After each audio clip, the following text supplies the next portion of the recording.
ఆ, అందరికీ నమస్కారం అండి. Good evening. ఇక్కడికి వచ్చిన పాత్రికేయ మిత్రులందరికీ. ఆ, ఇందాక మన బుచ్చిబాబు మా తమ్ముడు చెప్పినట్టు కోనా గారు ఫస్ట్ శ్మశానం అనగానే నేను బుచ్చి మాట్లాడుకొని చెన్నై కానీ వైజాగ్ కానీ వెళ్ళిపోయి స్విచ్ ఆఫ్ చేసేద్దాం, ఇక్కడ ఉంటే ఏదో విధంగా తీసుకెళ్తారని. కానీ తర్వాత మళ్ళీ బుచ్చి మెసేజ్ చేశాడు నాకు. కోనా గారు పంపించారు వాయిస్ మెసేజ్, మార్చారు దసపల్లాగాని. ధైర్యంగా ఊర్లో ఉన్నాం. ఎందుకంటే జోక్ కాదు, నేను ఇప్పటికీ దయ్యాల సినిమా సోలోగా చూడను.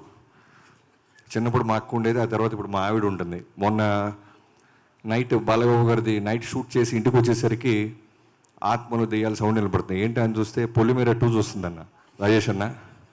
తలుపు గట్టిగా వేసి దుప్పట్లోకి వెళ్ళి దాక్కొని పడుకున్నా. అంత భయం నాకు. అది మరి శ్మశానాన్ని అనగానే జంపు. ఇక స్టేజ్ మీద చూస్తుంటే కూడా ఇందాక గీత గారు అదేదో సెట్ ప్రాపర్టీ లాగా మైకులు గీకులు పెడుతుంది దాని మీద. అవి చూస్తుంటే కూడా నాకు భయంగా ఉంది. ప్రాపర్టీ లాగా పడేస్తుంది ఏంటి ఇవా అని. సో జోక్స్ అన్నీ పక్కన పెడితే గీతాంజలి ఫస్ట్ పార్ట్ ఎంత పెద్ద హిట్ అయిందో అందరికీ తెలుసు. మళ్ళీ 10 ఏళ్ల తర్వాత వస్తుంది. ఆల్మోస్ట్ సేమ్ టీంతో వస్తుంది. ముందుగా మా కోన గారి కోసం ఈ సినిమా చాలా పెద్ద హిట్ అవ్వాలి. ఎందుకంటే మన పక్కన ఉన్న స్నేహితుడికి కానీ మన సొంతోళ్ళకి డబ్బులు బాగుంటే మన ధైర్యంగా ఉంటుంది. సో డబ్బులు బాగా రావాలి ఆయనకి. అలానే అంజలి గారి గురించి చెప్పాలి. మీలాగే అన్ని సినిమాలు ఫాలో అవుతూ ఉంటాను అంజలి గారిది. రీసెంట్గా ఓ ప్రెస్ మీట్లో ఆమె హ్యాండిల్ చేసిన పద్ధతి, మాట్లాడిన తీరు చూస్తే నిజంగా ఆమె మీద ఇంకా రెస్పెక్ట్ వచ్చేసింది.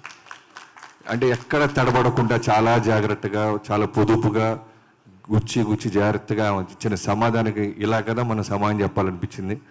చాలా చాలా గ్రేట్ అంజలి గారు. సో అంజలి గారికి ఈ సినిమా చాలా పెద్ద హిట్ అవ్వాలి. అని ఈ సినిమాకి పనిచేసిన రైటర్స్ భాను, నందు, నా వాల్తేరి వీరేకి డే 1 నుంచి చివరి మినిట్ దాకా నాతోనే ఉన్నారు. ఆ సినిమాకి మాటలు రాశారు. ఒక్క మాటలే కాదు, వాళ్ళు స్క్రిప్ట్లో కూడా చాలా బాగా హెల్ప్ అవుతారు. ఇప్పుడు బాలకృష్ణ గారి సినిమాలో కూడా ఇదే టీం ఈ నందు భాను డైలాగ్స్ రాస్తున్నారు. సో వాళ్ళు సెన్సిబిలిటీస్ చాలా బాగుంటాయి, ఫన్ చాలా బాగా రాస్తారు.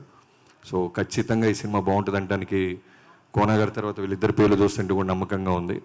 అండ్ ఈ సినిమాలో పనిచేసిన ఆర్టిస్టులు అందరూ ఆల్మోస్ట్ అందరూ నాకు బాగా క్లోజ్. ఆలీ గారు, శ్రీనివాస్ రెడ్డి గారు, సత్యరాజేష్ గారు, అందరూ పేరు పేరున వీళ్ళందరికీ ఈ సినిమా మంచి పేరు తీసుకురావాలని కోరుకుంటున్నాను. అలానే ఈ సినిమాతో డైరెక్టర్గా పరిచయం అవుతున్న శివ గారు, I wish you all the best brother. Kona గారితో రైటర్గా, ఫ్రెండ్గా ఉండటం చాలా ఈజీ. బట్ ఆయన ప్రొడ్యూసర్గా ఉండటం నాకు తెలుసు. రోల్ కెమెరా అన్నప్పుడు కట్ ఓకే సరిపోద్ది అని వెళ్ళిపోతుంటాడు ఆయన. అవన్నీ దాటుకొని అహెడ్ నువ్వు సినిమా తీసావంటే చిన్న విషయం కాదు. చూసారా పాపం ఎంత ఎమోషన్. నిజం చెప్తున్నా. ఎందుకంటే నేను చక్రి అని నా ఫ్రెండ్, మన పంతం ఫిల్మ్ డైరెక్టర్, నా సినిమాలకి రైటర్ చక్రి నాకు బాగా క్లోజ్. తను రెగ్యులర్గా ఏం మాట్లాడుకుంటా ఉంటే, మిగతా రైటర్స్కి కోన గారికి తేడా ఏంటంటే 24 hours సినిమా గురించి ఆలోచిస్తుంటాడు. పొద్దున్న లెగిస్తే బ్రేక్ఫాస్ట్ ఏదో సినిమా ఆఫీస్లోనో సినిమా డైరెక్టర్తోనో ఆ స్లాట్ అమ్మేస్తుంటాడు ఆయన. మధ్యాహ్నం ఒకరి దగ్గరికి వస్తారు. సాయంత్రం పడుకునేటప్పుడు కూడా నైట్ ఖాళీగా పడుకోడు ఆయన. ఏదో ఒక క్రియేటివిటీ ప్రాసెస్లో సినిమాకి సంబంధించిన దాంతోనే కళ్ళు మూస్తారు, కళ్ళు తెరుస్తారు. సో ఈ క్వాలిటీ చాలా బాగుంటుంది కోన గారి దగ్గర. సో ఈ సినిమా పాపం శివకి ఖచ్చితంగా చాలా పెద్ద హిట్ అవ్వాలని కోరుకుంటున్నాను. ఎందుకంటే కోన గారితో పాటు ఇన్ని రోజులు ఈ సినిమా పనిచేస్తూ ఆయన కట్టి చెప్పకముందే నువ్వు జాగ్రత్తగా తీస్తూ ముందుకెళ్ళావు కాబట్టి ఆ విషయం ఆల్ ది బెస్ట్ తమ్ముడు. సో పొగుడుతున్నాను సార్, నవ్వుతూ పొగుడుతున్నా. స్వీట్గా పొగుడుతున్నా.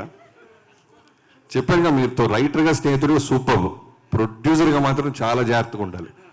ఎందుకంటే అన్ని క్రాఫ్ట్స్ మీద ఆయనకి అవగాహన ఉంటుంది. సో అలానే డిఓపి సుజాత సిద్ధార్థ్ గారి వర్క్ చాలా బాగుంటుంది. నేను ఆయన ప్రీవియస్ ఫిల్మ్స్ కూడా చూడంగానే, సినిమా చూసిన, టీజర్ చూసినా నేను మెసేజ్ చేస్తూ ఉంటాను. అంత చాలా బాగా చేస్తారు ఆయన. సో తను ఈ సినిమాకి డిఓపి అవ్వటం, అలానే మ్యూజిక్ డైరెక్టర్, మీ ప్రీవియస్ ఫిల్మ్స్ కూడా ప్రవీణ్ లక్కరాజు గారు ప్రీవియస్ ఫిల్మ్స్ కూడా మీకు ఫాలోయింగ్ బాగుంది సార్. యూఎస్ నుంచి తెచ్చారా, ఇక్కడ ఉంటారు వీళ్ళు? తీసుకురాలేదుగా, ఏదో మీ పేరు చెప్పగా నడిచేస్తున్నారు. మొత్తం ఇంపార్టెంట్. ఓకే, ఈసారి వస్తున్నప్పుడు చెప్పండి, మేము తెప్పించుకుంటాం. అదే వాళ్ళు మెసేజ్ చూసుకుంటారు అప్పటిదాకా, ప్రవీణ్ అని మళ్ళీ మెసేజ్ చూసుకుంటున్నారు. సో ప్రవీణ్ లక్కరాజు గారు బ్యాక్గ్రౌండ్ స్కోర్ చాలా బాగుంది అంటున్నారు. మీకు కూడా wish you all the best. అలానే ఈ సినిమాలో ఇంకెవరైనా మర్చిపోతే క్షమించండి. ఎడిటర్స్, మిగతా వాళ్ళందరికీ ఈ సినిమా మంచి పేరుని, డబ్బుని తీసుకురావాలని. చోటకే ప్రసాద్ తమ్ముడు, నీకు కూడా wish you all the best. So art director Srinu గారికి ఓకే ఓకే నైస్, బాగా చేసి వద్దాం. ఈ సినిమా ఇందాక ఫస్ట్ శ్మశానం అనుకున్నది కనుక నిజమై డైరెక్టర్లు మిగతా గెస్ట్లందరూ వచ్చి ఉంటే ఇన్ని లాంగ్వేజ్లో ప్లే చేస్తుంటే అవి డిస్టర్బ్ అయితే మన పరిస్థితి ఏంటి సార్? ఇన్ని లాంగ్వేజెస్లో నిజంగా శ్మశానంలో ప్లే చేస్తుంటే వాటికి కోపం వచ్చిద్దో, ఇరిటేషన్ వస్తుందో, లేదా నచ్చుద్దో, ఉనికి సచ్చేవాళ్ళం మేము.